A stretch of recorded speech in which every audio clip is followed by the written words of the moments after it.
As Kenya, we have removed visa requirement for any African coming to Kenya to make it possible for Africans, for citizens, for our continent to move freely and to eliminate unnecessary barriers that ultimately impedes trade, impedes movement of people, and reduces transition of services and other requirements that facilitate the development of our continent. In November this year, in Angola, we will be discussing the reform of the African Union to be a fit-for-purpose organization. My colleagues, African heads of state and government, chose me as the champion for the reform of these institutions, and we are aligning our institutions so that they better serve our continent, our young continent, to better serve the young people that we have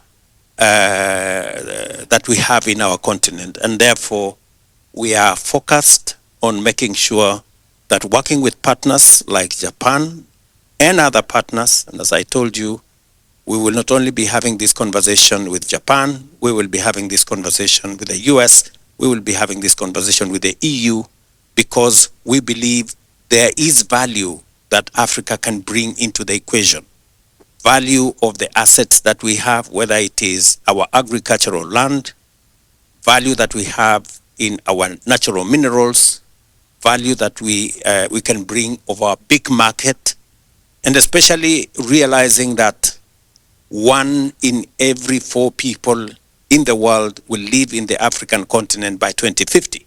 So we will form the largest market, and it is us as leaders of today to prepare ourselves and the entire space to be ready for the Africa that we are looking forward to in the very near future. There are 3 issues that the full implementation of the Africa Continental Free Trade Area will unlock.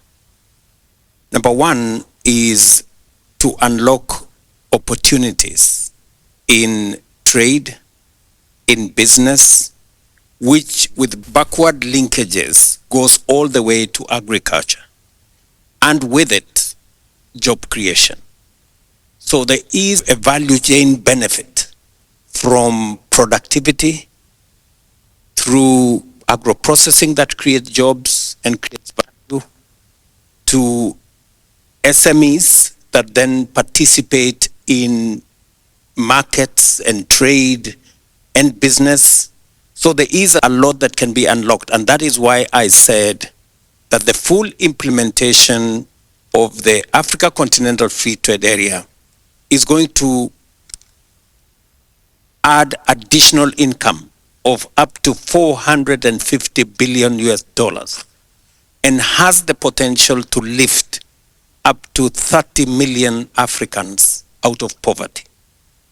In the following manner, that whole trade infrastructure taps into the skills, the expertise, the knowledge of our young people, and brings young people into the center of trade, investment, and business, either working in our agro-processing and value addition ecosystems, or whether it is value addition of agricultural products, value addition of our minerals, value addition in our motor vehicle assemblies, technology assemblies, and the whole of that space. 2 fundamental issues are central to the growth, the development, and the progress that we make in our continent.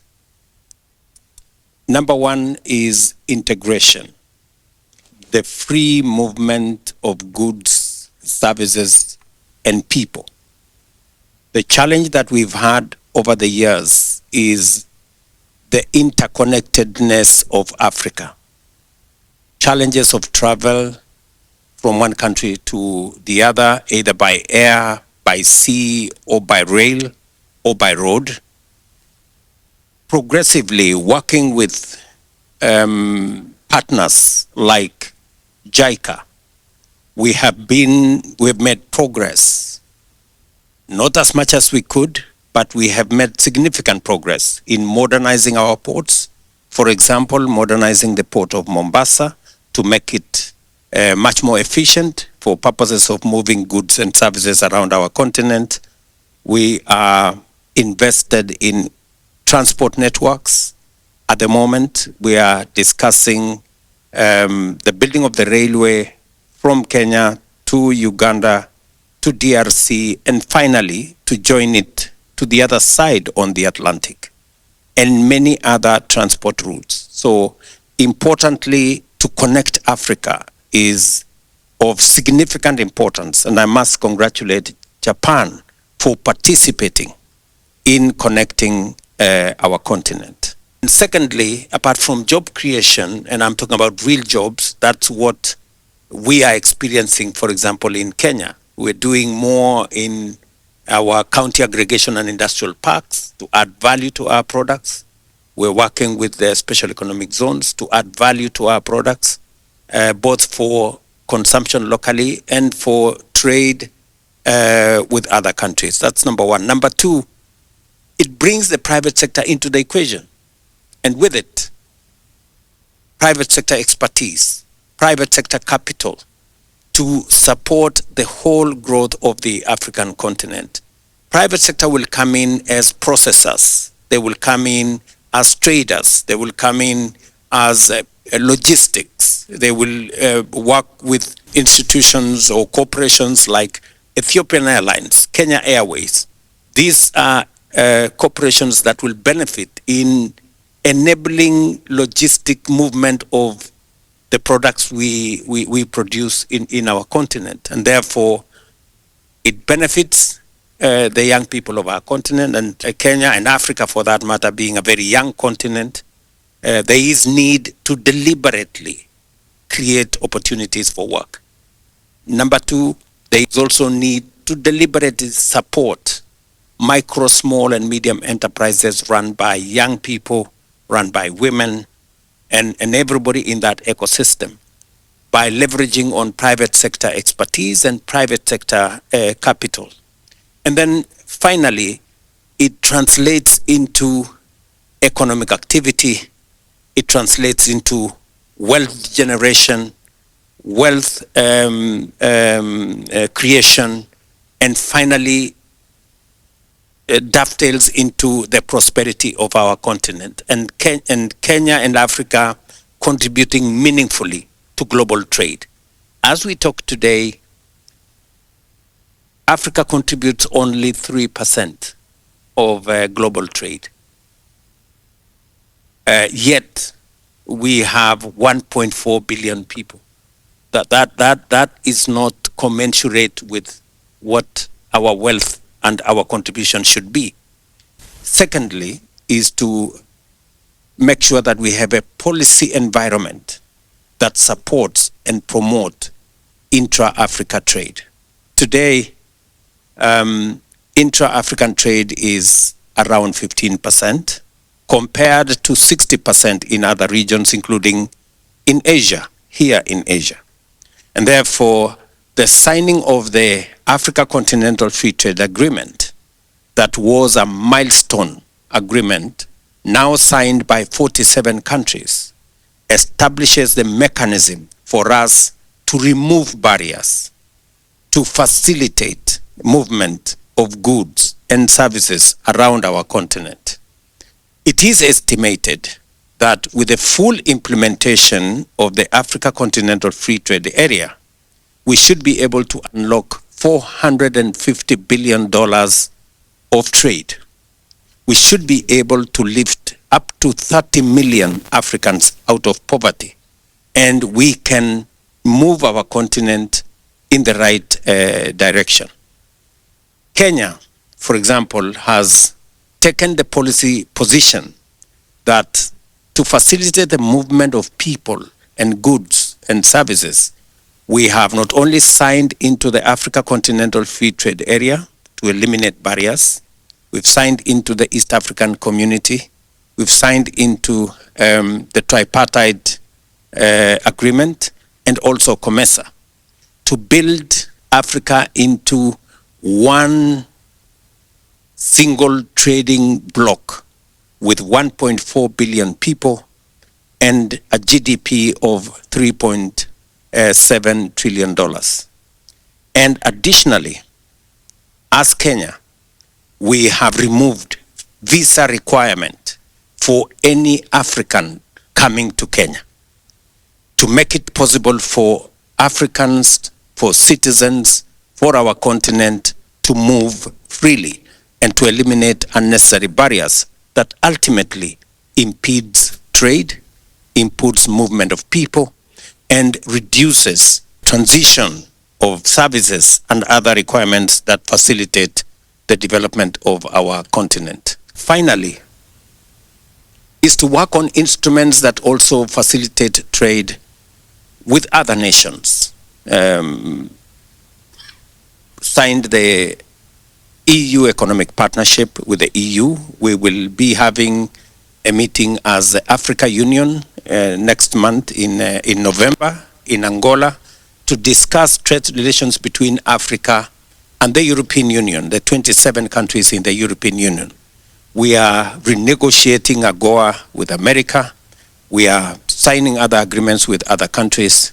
And TICAD provides us an opportunity for us to have a conversation with this great country, with Japan, so that we can equally look at eliminating barriers that impede trade between Africa and Japan.